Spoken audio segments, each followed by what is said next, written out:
নমস্কার, আমি সঙ্গীতা রায়, রবীন্দ্র ভারতী ইউনিভার্সিটিতে রয়েছি ভোকাল ডিপার্টমেন্ট ফোকে। ছোকরা নাচ অষ্টাদশ শতকের শেষ দিক থেকে মানে ঊনবিংশ শতকের গোড়ার দিকে এসে খ্যামটা নাচে পরিণত হয়।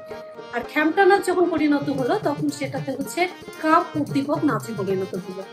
তন্ত্রশাস্ত্রে একটা কথা রয়েছে যে প্রকৃতির সঙ্গে প্রকৃতির সঙ্গে শিবের মিলন যখন হয় তখন মানুষ তখন চূড়ান্ত সৃষ্টিগুলো হয়। একই রকম ভাবে ছোকরা হচ্ছে নারী পুরুষের একটা মিলিত রূপ।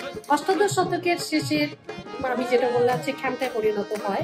খ্যামটায় পরিণত হওয়ার মূল কারণটা হচ্ছে বাবু সম্প্রদায়ের প্রভাব। তারা বিভিন্ন জায়গার থেকে প্রথমে তো বেনারস থেকে বাইজিদের নিয়ে এসে গান বাজনা শুনতো, কিন্তু একটা সময় তাদের নেশা হয়ে যায়। কিন্তু আর্থিক দিক থেকে তারা দুর্বল হয়ে পড়ে, তারা বাইজিদের খরচে চালাতে পারে না।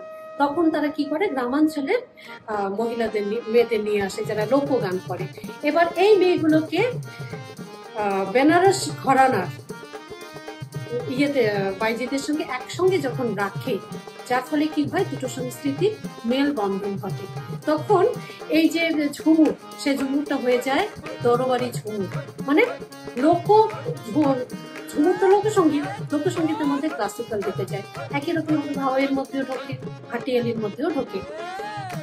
এই বিষয়টার উপরই আকাশ রাজ কাজ করেছে, ভীষণই ভালো হয়েছে। একটা মানুষের কাছে, আপনাদের সবার কাছে একটা ভালো একটা বার্তা ও পেশ করতে যাচ্ছে। আপনারা প্রত্যেকে দেখুন, ওকে আশীর্বাদ করুন।